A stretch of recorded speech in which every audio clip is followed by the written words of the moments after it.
Fala pessoal do curso inglês Mário Vergara 3.0, aqui é o Mário Vergara e sejam muito bem-vindos à videoaula número 36 aqui do nosso curso, em que a gente está indo para a 11ª parte do conto My Lord Bag of Rice. Estamos indo pro final do My Lord Bag of Rice e também quando a gente terminar esse conto My Lord Bag of Rice, a gente termina também a fase de aprendizado, né? Que é a fase onde vocês estão aprendendo inglês, mas estão aprendendo o nosso método, né?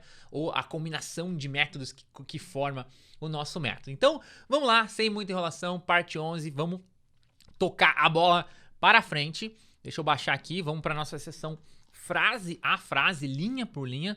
Vamos aumentar o tamanho do texto aqui para tamanho considerável. Normalmente eu coloco 400 é legal. Vamos lá. Só às vezes que alguma frase, quando é muito comprida, some. Então vamos lá. Sem muita enrolação. Frase a frase, My Lord Bag of Rice, parte 11. Fecha o Facebook, o WhatsApp, todo tipo de distração que você tiver aí. Entra em modo aula total. O texto vai começar. E um monte de gente perguntando assim, o que vai acontecer na parte 11 do My Lord Bag of Rice? Será que o Destato vai matar a centopeia porque era a última flecha? Enfim, vamos lá. This time, the arrow again hit the centipede. Aqui não tem nenhum mistério, nada de novo. Tá falando, this time seria este tempo, ou seja, desta vez. Eu até vou destacar isso aqui, deixa eu puxar o nosso marcador aqui, que é o azulzinho, tá? This time, ou seja, desta vez, the arrow again hit the centipede. A flecha novamente acertou a centopeia. Right in the middle of its head. Não tem nenhum mistério aqui, bem no meio da cabeça dela. A gente aprendeu esse right in the middle, né? Right in the middle of its head. Bem no meio da cabeça dela. Aí vai continuar falando. But instead of, em vez de, lembra que a gente aprendeu isso aqui? Instead of, em vez de, e como sempre, quando a gente já aprendeu, né, quer dizer o quê? Vocês já treinaram, já fizeram muito listening, já fizeram Anki, então a gente não precisa ficar explicando de novo, a gente vai construindo o conhecimento em cima, igual construir uma casa. A gente faz os tijolinhos, em cima dos tijolinhos, outros tijolinhos, em cima dos tijolinhos, outros tijolinhos. Então, esse instead of, por exemplo, é um tijolinho que a gente já colocou. Então, but instead of bouncing off, em vez de tudo isso aqui a gente aprendeu, em vez de ricochetear, né? Instead of bouncing off, em vez de ricochetear, harmlessly, sem causar danos, né? De maneira inofensiva, sem causar danos. As before é como antes, tá? Então, essa parte é simples, né? Parece que não é simples, mas é simples, é só você pegar bem a estruturação dela. But instead of, porém, em vez de, bouncing off, em vez de ricochetear, aqui ele usou, né, o ing, porque o verbo ricochetear, no caso, é bounce off, mas ele falou bouncing off. Ele usou o ing, porque sempre que vier um verbo depois de instead of, esse verbo vai vir com ing. Instead of studying, em vez de estudar. Instead of going, em vez de ir. Instead of speaking, em vez de falar. Instead of bouncing off, em vez de ricochetear. Harmlessly, sem causar danos ou de maneira inofensiva, né? As before, como antes. E aí vai continuar. It struck home to the creature's brain. E aqui tem uma estrutura muito interessante, que é struck home, tá? Struck home, eu traduzi aqui como acertou em cheio, tá? Struck home, acertou em cheio. Esse struck home, deixa eu pegar aqui o nosso super quadro, é uma estruturazinha, não é tão comum assim, mas às vezes você vai ver, né? É strike home, é uma expressão do inglês, strike home, tá? Strike seria acertar, bater, tá? Home seria casa. Então, assim, esquece o sentido individual de cada palavra e aprende a expressão. Strike home significa acertar com tudo, acertar em cheio, ou quando você consegue alguma coisa e dá muito certo. Tudo isso você pode usar essa expressão strike home. Provavelmente a gente vai ter alguns exemplos, né, no Vocabulary Booster. E saiba por enquanto que o passado de strike home é struck home. Então, né, ela tá falando que a flecha, em vez de ricochetear sem causar danos como antes, ela struck home, ela acertou em cheio.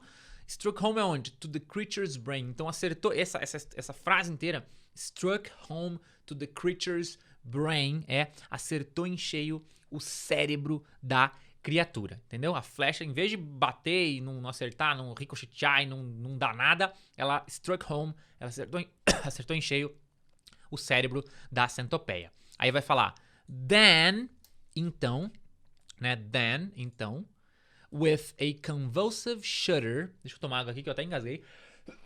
Vamos lá. Then, with a convulsive shudder. Isso aqui, ó. Convulsive shudder é um tremor convulsivo, tá? O importante aqui é o shudder, tá? Shudder, tá? Convulsive é convulsivo. Shudder é um tremor, tá? Shudder é tremer, sabe? Quando você treme, assim, dá um arrepio, tá? Isso é shudder. Então aqui é um tremor convulsivo. Então se tu pega aquele tremor muito louco, né? The serpentine body, tá? The serpentine body stopped moving. O corpo serpentino parou de se mover, né? Stopped. Aqui não tem mistério, né? The serpentine body, the serpentine body stopped moving. O corpo serpentino parou de se mover. And the fiery light, agora que tem umas coisas legais, né? Tem uma palavra legal. And the fiery light of its great eyes and 100 feet. Então, e a luz ígnea, tá? Eu vou explicar aqui essa parte da luz ígnea. The fiery, já vou explicar o que é ígneo, caso muita gente não sabe, né? Ígneo, né? Ou ígnea. The fiery light of its, dos seus grandes olhos e 100 pés. Então aqui não tem mistério. De seus grandes olhos e 100 pés. O destaque é esse, né? Como eu falei, fiery light. Light é luz. Fiery quer dizer algo relacionado de fogo ou algo relacionado com o fogo. O adjetivo para relacionado com fogo é ígneo, né? Ou ígnea. Então, luz ígnea seria tipo assim, luz de fogo, né? Ou luz que parece de fogo, tá? Isso é ígneo, ígnea. Em inglês fala fiery, tá? The fiery and the fiery light of its great eyes and 100 feet. E a luz ígnea, seus grandes olhos e 100 pés. Darkened to a dull glare. Darkened to a dull glare. Darkened é escureceu, tá?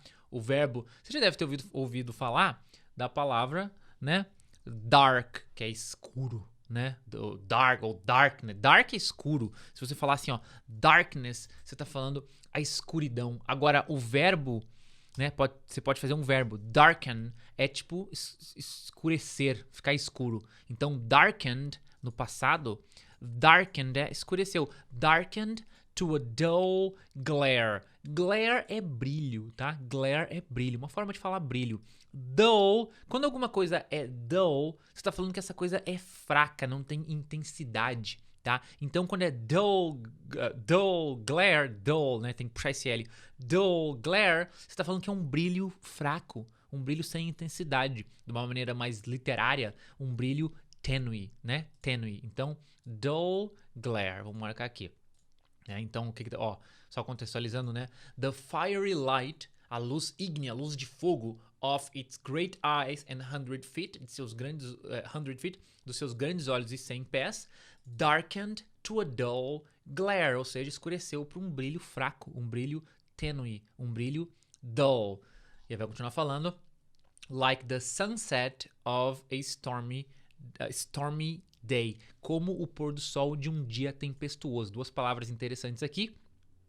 Primeiro, sunset significa pôr do sol. Sunset, stormy day, um dia tempestuoso, tá? Stormy é tempestuoso, stormy. É legal essa palavra do stormy porque é o seguinte, storm é tempestade, stormy, tempestuoso, né? Olha que legal, stormy, tempestade, né? Storm, não é stormy, storm, tempestade, stormy, tempestuoso. Mesma coisa para wind, é vento, windy é tipo vento, como é que fala quando tem muito vento? Um dia com muito vento, ventoso, eu acho que esqueci a palavra, tem uma palavra específica, mas você entendeu? Stormy, né? Storm, tempestade. Stormy, com tempestade, tempestuoso. Wind, vento. Windy, com muito vento, né? Tem uma palavra, agora fugiu da mente a palavra, o equivalente a tempestuoso. Não é ventoso, né? Mas você pegou, né? Windy. Se você falar que é windy day, é um dia com muito vento. Se você falar stormy day, é um dia com várias tempestades, um dia tempestuoso, ok? Continuando. Então vai falar assim, ó. The fiery light, né? The fiery light of blá, blá, blá, blá, a luz ígnea, darkened to a dull glare, escureceu para um brilho fraco, um brilho tênue, like the sunset of a stormy day, como o pôr do sol de um dia tempestuoso, and then, e então, tá? And then, e então, went out in blackness. Went out in blackness. Desapareceu na escuridão. Destaque aqui principalmente, tá? É o went out, né? Blackness seria escuridão. É uma forma diferente de falar. Agora há pouco eu falei, né? Que dark é escuro e darkness seria a escuridão, né? E a mesma coisa, você pode falar black, né? Black não, né? Black é preto, né? White é branco, black é preto e blackness seria a pretidão. Não tem pretidão, né? É a escuridão também. Tanto blackness quanto darkness significam escuridão. Então, normalmente a gente usa darkness, né? Darkness, mas blackness também é aceitável, tá? Went out. Quando você fala que uma luz went out, né? Lembra que a gente aprendeu go out, que é sair de casa, né? I like to go out to, sei lá, to dinner. Eu gosto de sair para jantar. Go out pode ser sair. Mas se você falar que a luz go out, e no passado a luz went out, não é que a luz saiu de casa, é que a luz sumiu, a luz desapareceu. E aqui tá falando da luz, né? Da fiery light, a luz ígnea. Então a luz desapareceu, went out in blackness, ou seja, desapareceu na escuridão. Entendido? Né? Vamos contextualizar rapidinho de novo aqui, só para não ficar muito confuso, tá? Ó, this time the arrow again hit the centipede. Dessa vez a flecha novamente acertou a centopeia. Right in the middle of its head, bem no meio da sua cabeça. But instead of bouncing off harmlessly, ou seja, mas em vez de, instead of bouncing off, de ricochetear harmlessly, né, de forma inofensiva ou sem causar danos, as before, como antes, ela, a flecha, struck home to the creature's brain, acertou em cheio, struck home ao cérebro da criatura, então struck home to the creature's brain.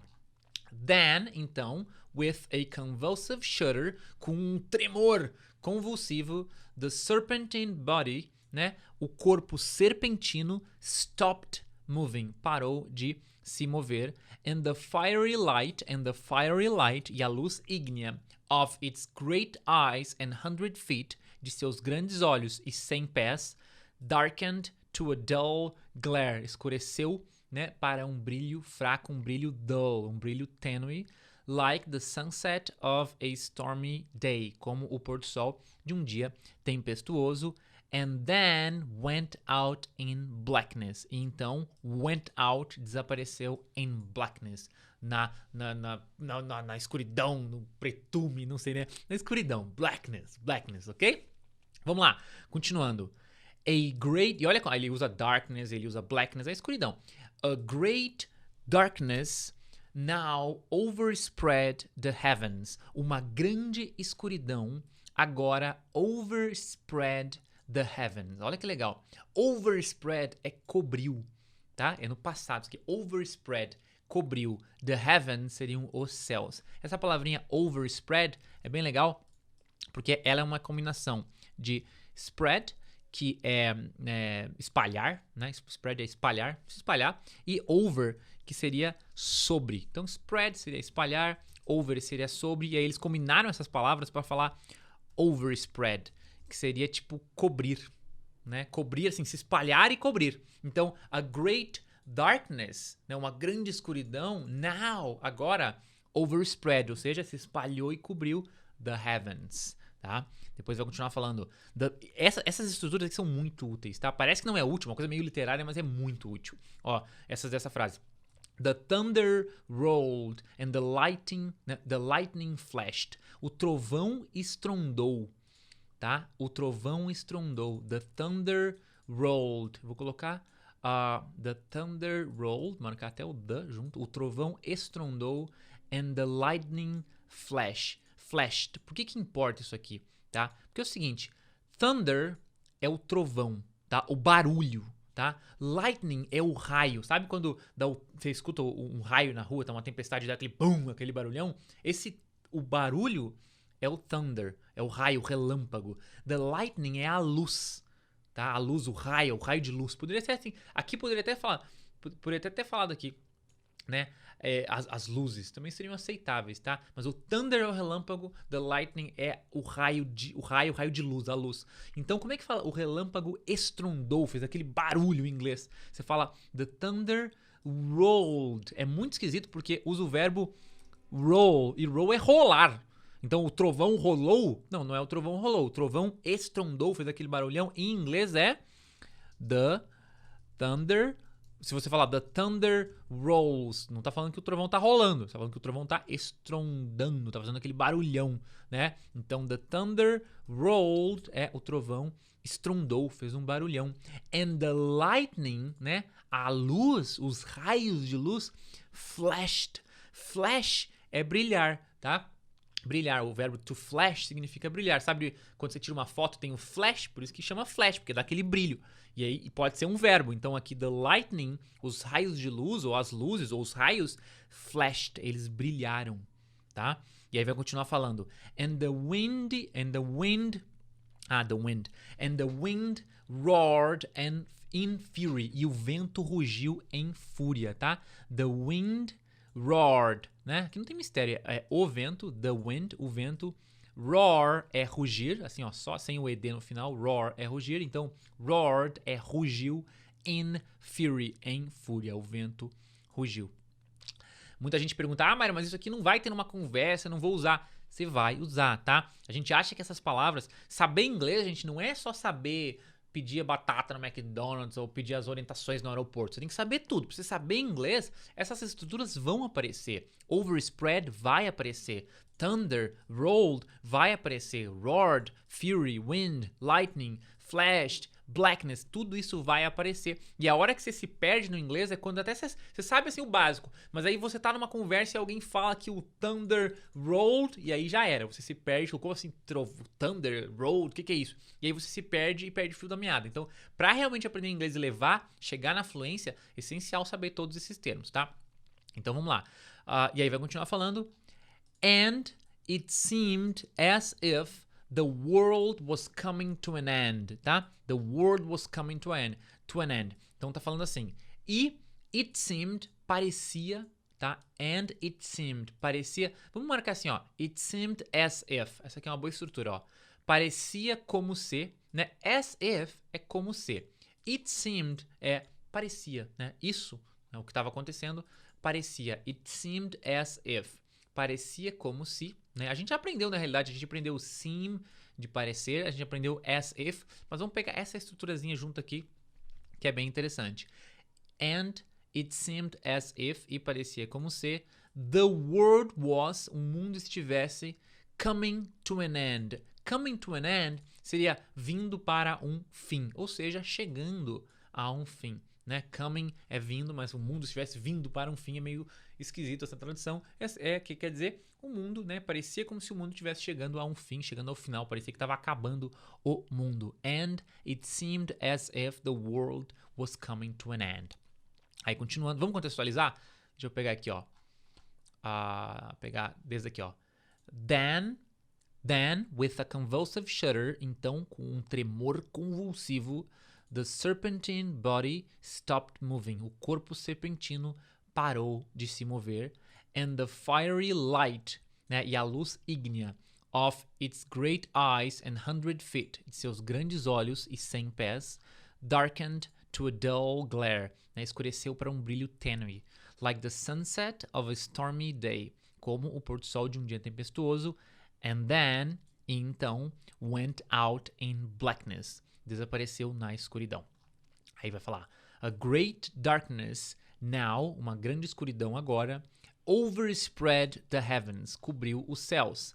The thunder rolled, o trovão estrondou, and e the lightning flashed, e os raios de luz, a luz brilhou ou brilharam, né? And the wind roared in fury, e o vento rugiu em fúria. And it seemed as if, e parecia como se, the world was coming to an end. O mundo estivesse chegando a um fim. O mundo estivesse acabando. Aí vai continuar falando. The Dragon King and his children and servants, ou seja, o rei dragão e seus filhos e empregados, and his children and servants. Então vou marcar aqui his children and servants, seus filhos e empregados.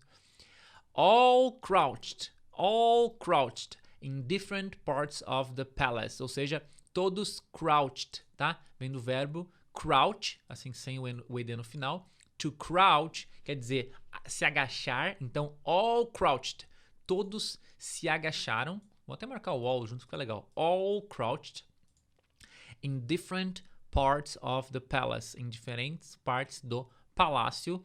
Frightened to death. Essa aqui eu tenho que marcar tudo, porque frightened to death significa morrendo de medo, tá? É uma expressão do inglês, frightened to death, tá? Não precisa, mas o que é frightened? O que é death? Você sabe que é tipo morte, né? Então seria mas é uma expressão, frightened to death. Se você falar assim, se você falar I am frightened to death, eu tô morrendo de medo. E a gente vai ver alguns exemplos do uso dessa expressão no Vocabulary Booster, mas por enquanto só assimila que quando você tá frightened to death, você tá morrendo de medo. E aqui eles estavam, no caso, todos morrendo de medo, né? E eles estavam morrendo de medo for the building was shaken to its foundation. Porque o prédio, né, tremeu até a fundação do prédio, né? As bases lá do prédio tinham tremido. Então como é que funciona essa estrutura aqui, ó?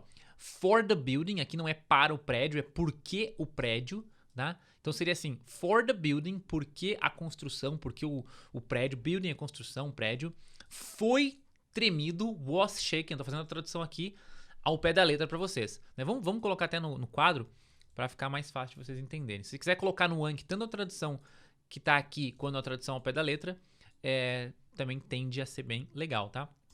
Vamos lá.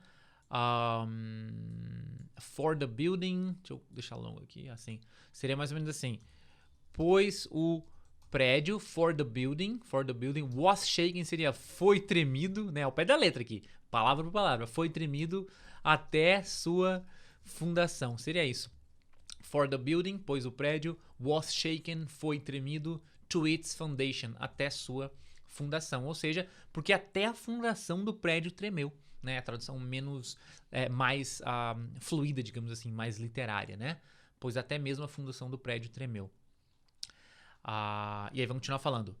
Depois, né, que passou tudo isso, né? Porque só o Centopeia tinha levado a flechada e tal, sumiu a luz dela e tal, né? Então todo mundo ficou de medo, tudo tremeu. E aí vai continuar falando. At last, the dreadful night was over. Finalmente, a espantosa noite tinha acabado. Destaques aqui, primeiro, at last, tá? Tem até uma música que chama At Last, muito famosa essa música. At last é finalmente, sabe? Finalmente consegui fazer isso. At last, tá? At last. The dreadful night was over. Dreadful é espantoso, que dá medo, horrível, terrível, tá? Então, dreadful night é a noite espantosa. Was over. Was, tipo, seria... Was, né? Over é, nesse sentido, quer dizer acabado, terminado, tá? Então, the dreadful night was over. A noite espantosa tinha terminado, tinha acabado. É muito comum a expressão, por exemplo, acabou. Como é que fala? Acabou! Você fala assim, ó. It's over, né? Muito comum. It's over, né? Ao pé da letra seria algo está over, algo está acabado, algo está terminado. It's over, acabou. It's over, né? Então aqui, the night, the dreadful night, a noite espantosa was over. A noite espantosa tinha acabado. Aí continua falando. Day dawned.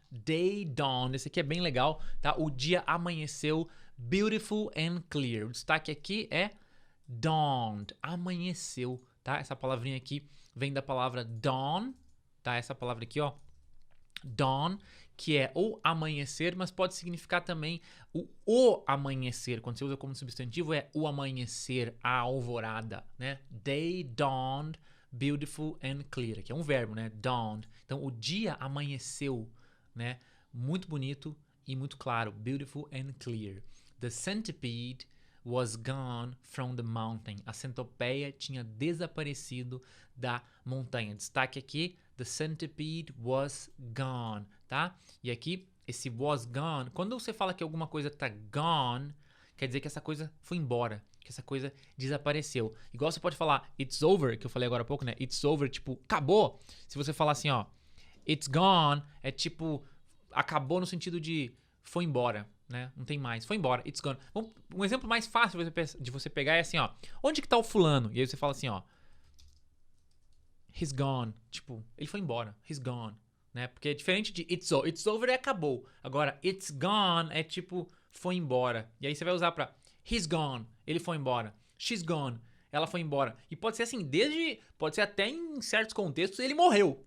É ele gone, ele partiu, não sei, foi embora. Então aqui, ó, the centipede, e assim, não é todos os casos que vai ser morreu, depende do contexto, tá? É simplesmente que a pessoa foi pra algum lugar, né? The centipede was gone. A centopeia tinha ido embora. A centopeia tinha desaparecido. Ela não tava mais lá na montanha, né? No caso aqui ela morreu, né? Dá pra entender. The centipede was gone from the mountain. A centopeia tinha desaparecido da montanha. E com isso, pessoal, a gente finaliza essa 11ª parte do My Lord Bag of Rice, tá? Várias estruturas interessantes, como principalmente esse was gone é muito interessante. O over aqui, was over. Vou colocar aqui. The dreadful night was over. Vamos até marcar porque isso é importante. Was over. Tinha acabado. E algumas palavras legais como dawn, que é muito usado. Essas estruturas, né, que parecem muito relacionadas ao texto, mas são usadas, tá? Frightened to death, que é morrendo de medo. Aqui em cima a gente tem essas coisas do tempo, né? Thunder rolled, lightning flashed, wind roared. Isso aqui tudo é usado, tá? No inglês é usado em conversas normais. Igual a gente conversa, a gente fala, nossa, aquele trovão foi muito alto. Você tem que saber falar isso em inglês pra você dominar o inglês, ok? Bom, para terminar, né, além de você mandar ver aqui em todas essas frases, tá? Inclusive algumas pessoas estavam falando, tô com um pouco de dificuldade, Mário. Se você quiser colocar essas frases no Anki, tá? Você pode colocar também. Ajuda bastante a colocar isso no Anki, porque você vai ver e rever no Anki, tá? Não é obrigatório, porque você já vai estar treinando. Se tá tranquilo para você fazer os textos, absorver os textos, sem colocar isso aqui no Anki, tudo bem. Se você tá tendo dificuldade, você pode, né, tentar, você pode buscar pegar essas frases, colocar elas no Anki e ver o que acontece. Talvez pode melhorar, tá? Só uma diquinha extra aí, mas não é obrigatório, é um extra, tá? Para terminar, cronograma de treino desse texto rapidinho, o mesmo cronograma que a gente já está acostumado. Você vai fazer 2 dias de treino. Primeiro dia, revisão linha por linha, 20 sessões de leitura e escuta ao mesmo tempo. 20 sessões de escuta, 20 sessões de leitura. E aí depois, como sempre, faz uma sessão completa de todos os áudios para você manter os áudios anteriores, né? Manter entendendo eles. E aí no dia 2, revisão linha por linha, 20 sessões leitura e escuta, 20 sessões escuta, 20 sessões escuta e imitação e uma sessão completa de todos os áudios, tá? Lembrando que a imitação é um bônus, é um plus, não vai ficar maluco, não consigo imitar.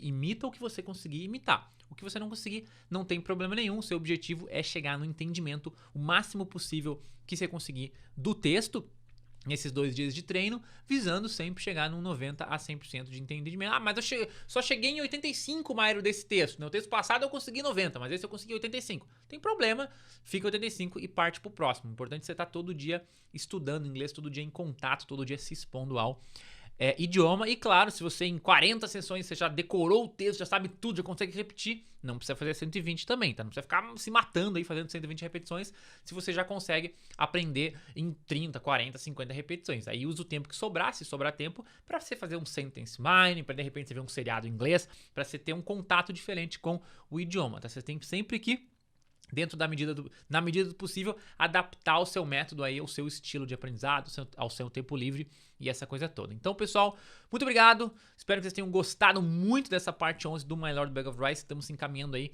né, para as partes finais do texto. Um grande abraço, manda ver no Anki, manda ver no treino dos textos com áudio e a gente se vê nas próximas aulas e módulos. Um grande abraço, bons estudos e tamo junto.